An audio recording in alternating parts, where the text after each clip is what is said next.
দেশের ৫টি ইসলামী ব্যাংক একত্রিত হয়ে সম্মিলিত ইসলামী ব্যাংক নামে নতুন একটি বড় আর্থিক প্রতিষ্ঠান হিসেবে চূড়ান্ত অনুমোদন লাভ করেছে। গ্রাহকদের জন্য অত্যন্ত আনন্দের সংবাদ হলো যে একীভূত এই ৫টি ব্যাংকের গ্রাহকরা আগামী দিন থেকেই তাদের হিসাব থেকে টাকা উত্তোলন করতে পারবেন। গ্রাহকদের আমানতকৃত অর্থ কখনোই হারিয়ে যাবে না বলে নিশ্চিত করার পাশাপাশি সরকার টাকা ফেরতের বিষয়ে অত্যন্ত ইতিবাচক মনোভাব পোষণ করেছে। ব্যাংকিং খাতের এই ঐতিহাসিক একীভূতকরণের ফলে দীর্ঘদিনের অচল অবস্থা কেটে গিয়ে গ্রাহকদের মাঝে স্বস্তি ও আস্থা ফিরে আসবে বলে আশা করা যাচ্ছে। সরকারের প্রত্যক্ষ তত্ত্বাবধানে পরিচালিত নতুন এই ব্যাংকটি গ্রাহকদের সর্বোচ্চ সেবা নিশ্চিত করতে বদ্ধপরিকর থাকবে। এতদিন ধরে যারা নিজেদের জমানো টাকা নিয়ে দুশ্চিন্তায় ছিলেন, তাদের জন্য আজকের ভিডিওটি হতে যাচ্ছে বিশাল এক স্বস্তির নিঃশ্বাস।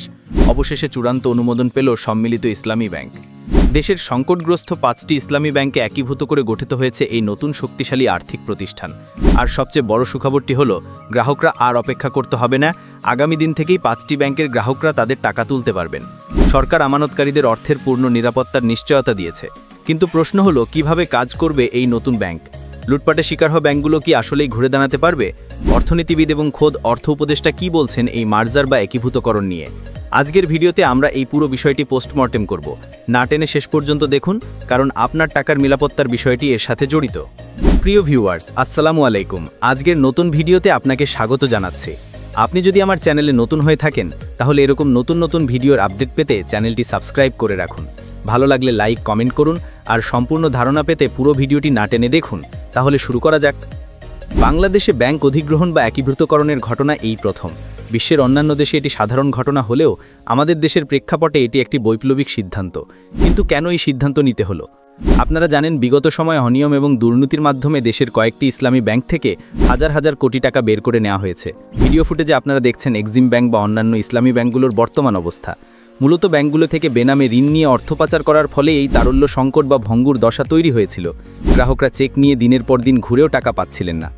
এই অরাজকতা কাটাতে এবং গ্রাহকদের আমানত রক্ষা করতে সরকার কঠোর অবস্থানে যায়। তারই ধারাবাহিকতায় 5টি ব্যাংকে এক ছাতার নিচে এনে নাম দেওয়া হয়েছে সম্মিলিত ইসলামী ব্যাংক। অর্থ মন্ত্রণালয় পরিষ্কার জানিয়ে দিয়েছে, লুটপাটের শিকার এই ব্যাংকগুলোকে বাঁচিয়ে রাখার এটাই একমাত্র পথ।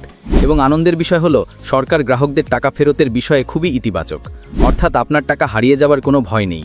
এখন প্রশ্ন হলো, এই নতুন ব্যাংকটি কে চালাবে? আগের মালিকরাই কি থাকবেন, নাকি সরকার দায়িত্ব নেবে? এ বিষয়ে অত্যন্ত গুরুত্বপূর্ণ তথ্য দিয়েছেন বর্তমান অর্থ উপদেষ্টা ডক্টর সালেহুদ্দিন আহমেদ।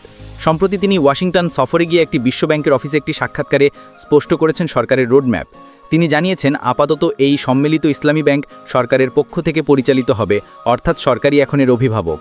যে ব্যাংকগুলিকে আমরা মার্জ করছি, ওদের মামলা করতে পারার সামর্থ্য। ওরিয়েন্টাল ব্যাংক দেশে একটা পাওয়ারফুল গ্রুপ ছিল, আপনারা জানেন।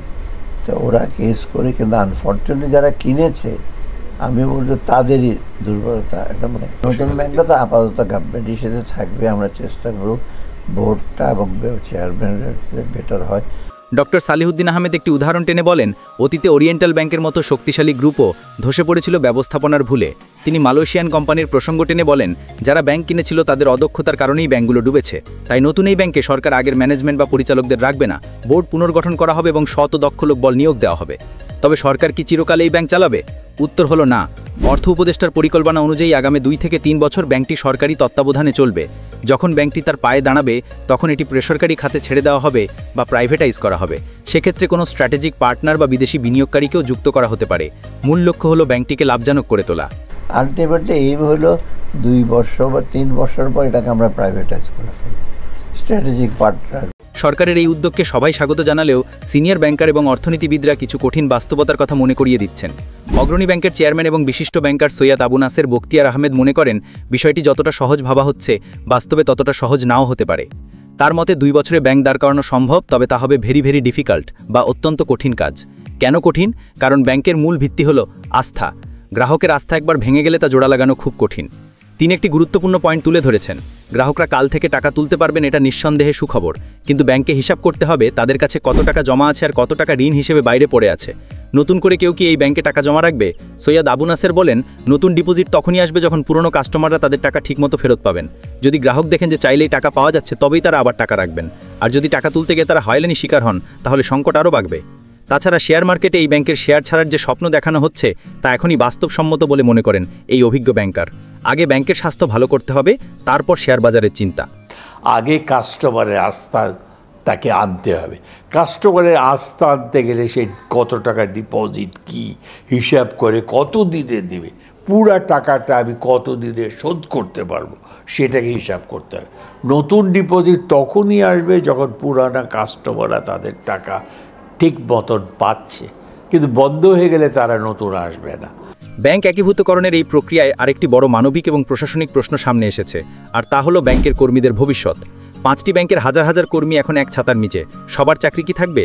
সিনিয়র ব্যাংকারদের মতে বিষয়টি এখনও ধোঁয়াশাচ্ছন্ন। যারা এই ব্যাংকগুলোতে কাজ করছেন তাদের কি গোল্ডেন হ্যান্ডশেক বা এককালীন টাকা দিয়ে বিদায় করা হবে, নাকি ছাঁটাই করা হবে, নাকি তারা বহাল তবিয়তে চাকরি করবেন? অ্যাডমিনিস্ট্রেটর নিয়োগ দেওয়া হলেও কর্মীদের বিষয়ে এখনও কোনো পরিষ্কার নির্দেশনা আসেনি। এটি কর্মীদের মধ্যে এক ধরনের অস্থিরতা তৈরি করতে পারে, যা ব্যাংকের সেবার মানে প্রভাব ফেলতে পারে। আরেকটা জিনিস এখানে ইম্পর্টেন্ট, কাস্টমারের সঙ্গে সঙ্গে যারা এমপ্লয়িজ আছে তাদের কি হবে? তারা কি গোল্ডেন হ্যান্ডশেক পাবে, 3 মাসের মাইনা পেয়ে যাবে, না ইমিডিয়েটলি চাকরিচ্যুত হবে, নাকি তাদের চাকরি কন্টিনিউ? এটাও কিন্তু কোনো ডাইরেক্ট কোনো কিছু বলা হয় না। তাদের বলা হচ্ছে কারা অ্যাডমিনিস্ট্রেটর দেওয়া হয়েছে, তারা সব ঠিক করবে 1 বছর। তারপর এটা বলা হচ্ছে শেয়ার মার্কেটে দেওয়া হবে নতুন শেয়ার, এটা পাবলিক হবে, পাবলিক শেয়ারিং হোল্ডিং হয়ে যাবে। এগুলি কিন্তু স্বপ্ন, এগুলি কিন্তু বাস্তব এত তাড়াতাড়ি করা সম্ভব না। অন্যদিকে অর্থনীতিবিদ প্রফেসর ডক্টর আবু ইউসুফ মনে করেন ব্যাংক খাতের এই সংস্কারের জন্য দীর্ঘমেয়াদী পলিসি বা নীতি দরকার। এখন অন্তর্বর্তী সরকার যে সিদ্ধান্ত নিচ্ছে, পরবর্তী রাজনৈতিক সরকার এসে সেটা বহাল রাখবে কিনা সেটাই বড় চ্যালেঞ্জ। তার মতে পলিসির ধারাবাহিকতা না থাকলে বা ঘন ঘন সিদ্ধান্ত বদল হলে ব্যাংক খাত ঘুরে দাঁড়াতে পারবে না। ভিডিও শেষ পর্যায়ে আরেকটি গুরুত্বপূর্ণ বিষয় না উল্লেখ না করলেই নয়। ব্যাংক খাত নিয়ে সরকার এত তোড়ঝড় করলেও নন ব্যাংক আর্থিক প্রতিষ্ঠানগুলো যেমন লিজিং কোম্পানি নিয়ে এখনও কোনো সুনির্দিষ্ট সিদ্ধান্ত আসেনি, অথচ অনেক সাধারণ মানুষের টাকা সেখানেও আটকে আছে। বাংলাদেশ ব্যাংক জানিয়েছে তারা ব্যাংক খাত গুছিয়ে আনার পর সেদিকে নজর দেবে। সম্মানিত দর্শক, সম্মিলিত ইসলামী ব্যাংক গঠন এবং কাল থেকে টাকা তোলার সুযোগ নিঃসন্দেহে এই বছরের অন্যতম বড় অর্থনৈতিক সংবাদ। সরকার আমানতকারীদের পাশে দাঁড়িয়েছে, এটি আসার কথা। তবে এই পথ চলা কুসুমাস্তীর্ণ হবে না। গ্রাহকের আস্থা ফেরানো, খেলাপি ঋণ আদায় করা এবং কর্মীদের ম্যানেজ করা, এই 3 চ্যালেঞ্জ মোকাবিলা করেই নতুন ব্যাংকটিকে এগিয়ে যেতে হবে। তবে আপাতত স্বস্তির খবর হলো আপনার টাকা সুরক্ষিত এবং কাল থেকেই লেনদেন স্বাভাবিক হওয়ার পথে। আমরা আশা করব এই উদ্যোগের ফলে বাংলাদেশের ব্যাংকিং খাতে স্বচ্ছতা ফিরে আসবে। আজকের এই ভিডিওটি আপনাদের কেমন লাগলো? আপনারা কি মনে করেন এই 5টি ব্যাংক এক হয়ে ভালো সেবা দিতে পারবে? আপনাদের মতামত কমেন্টে অবশ্যই জানাবেন। ব্যাংকিং খাতে সবশেষ আপডেট সবার আগে পেতে আমাদের চ্যানেলটি সাবস্ক্রাইব করে বেল আইকনে ক্লিক করে রাখুন। দেখা হবে আগামী ভিডিওতে। ততদিন ভালো থাকুন, নিরাপদে থাকুন। আল্লাহ হাফেজ।